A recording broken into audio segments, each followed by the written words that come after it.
Hi అండి. Welcome back to సత్యజన్ను. ఈరోజు వీడియోలో సగ్గుబియ్యం పాయసాన్ని కొంచెం డిఫరెంట్‌గా పిల్లలకు నచ్చేలా చూపించబోతున్నాను. పిల్లలు ఏదో ఒకటి తినటానికి అడుగుతూనే ఉంటారు. ఎప్పుడూ చేసేలా రొటీన్‌గా ఉంటే తినరు. కొంచెం డిఫరెంట్‌గా ఉంటే అది ఐస్ క్రీమ్ ఫ్లేవర్‌తో చేస్తే మొత్తం ఖాళీ చేస్తారు. అది కొంచెం కూల్‌గా ఇచ్చామంటే ఇంకా హ్యాపీ ఫీల్ అయిపోతారు. పిల్లల నుండి పెద్దవాళ్ళకు అందరికీ నచ్చుతుంది.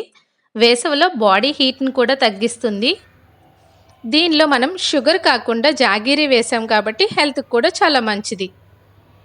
లేట్ చేయకుండా వీడియోని స్టార్ట్ చేసేద్దాం. ముందుగా స్టవ్ పైన బౌల్ పెట్టుకొని 3/4 కప్ బెల్లం యాడ్ చేసుకోవాలి. అవి కరగటానికి కొంచెం వాటర్ యాడ్ చేస్తే సరిపోతుంది. బెల్లం మొత్తం కరిగిపోతే సరిపోతుంది. మనకి ఎటువంటి పాకం రావాల్సిన అవసరం లేదు. దాని తర్వాత మనం ఒక చిన్న బౌల్‌లో కస్టర్డ్ పౌడర్ తీసుకోవాలి. ఇక్కడ నేను వెనిలా ఫ్లేవర్ తీసుకున్నాను. 1½ టేబుల్ స్పూన్ కస్టర్డ్ పౌడర్ తీసుకొని కొంచెం మిల్క్ యాడ్ చేసుకొని స్పూన్‌తో అంతా మిక్స్ చేసుకోవాలి. ఎక్కడ గడ్డలు లేకుండా మంచిగా మిక్స్ చేసుకోవాలి. ఇది ఒక సైడ్ పెట్టుకొని హాఫ్ ఎన్ అవర్ ముందే 1 కప్ సగ్గుబియ్యం సోక్ చేసి పెట్టుకోవాలి. క్లీన్ చేసుకొని వాటర్ యాడ్ చేసుకొని నానబెట్టుకోవాలి. అప్పుడైతే ఈజీగా త్వరగా ఉడికిపోతుంది. స్టవ్ పైన పాన్ పెట్టుకొని 1 టేబుల్ స్పూన్ ఘీ యాడ్ చేసుకొని డ్రై ఫ్రూట్స్ అన్నీ వేసుకొని ఫ్రై చేసుకోవాలి. ఇక్కడ మీకు నచ్చితే కిస్మిస్ కూడా యాడ్ చేసుకోవచ్చు. అవి కొంచెం గోల్డెన్ బ్రౌన్ వచ్చిన తర్వాత తీసేసుకోవాలి.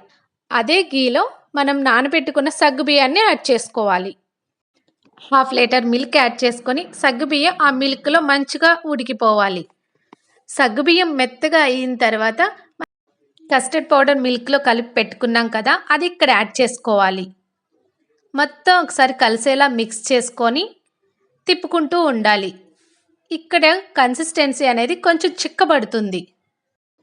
కస్టర్డ్ పౌడర్ వెనిలా ఫ్లేవర్ తీసుకున్నాను కాబట్టి ఇలాచీ ఏమీ యాడ్ చేయట్లేదు.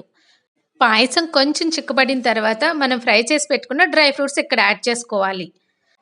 మొత్తం అంతా ఒకసారి మిక్స్ చేసుకొని స్టవ్ ఆఫ్ చేసుకున్న తర్వాత మనం బెల్లం వాటర్ ఇక్కడ యాడ్ చేసుకోవాలి. ఈ రెండిట్లో ఏదో ఒకటైనా కూల్‌గా ఉండాలి. ఎయిదర్ బెల్లం వాటర్ ఆర్ పాయసం. 2 వేడిగా ఉంటే గనక అది పాలనేవి విరిగిపోతాయి. సో, బెల్లం యాడ్ చేసుకునేటప్పుడు బెల్లం వాటర్ అనేది కొంచెం చల్లగా ఉండాలి.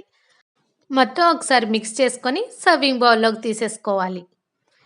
దీన్ని మనం ఫ్రిడ్జ్‌లో పెట్టిన తర్వాత కూల్‌గా అయినా తీసుకోవచ్చు. ఇలా వేడిగా అయినా తీసుకోవచ్చు. ఈ పాయసాన్ని కొంచెం లూజ్‌గా ప్రిపేర్ చేసుకోవాలి. ఎందుకంటే చల్లారిన తర్వాత కొంచెం థిక్‌గా అవుతుంది. ఫ్రై చేసి పెట్టుకున్న డ్రై ఫ్రూట్స్ పైన గార్నిష్ చేసుకొని సర్వ్ చేసుకుంటే టేస్టీ అయిన పాయసం రెడీ అయిపోతుంది. ఈ వీడియో మీకు నచ్చితే లైక్ చేయండి, షేర్ చేయండి. Please do subscribe my channel. Thank you.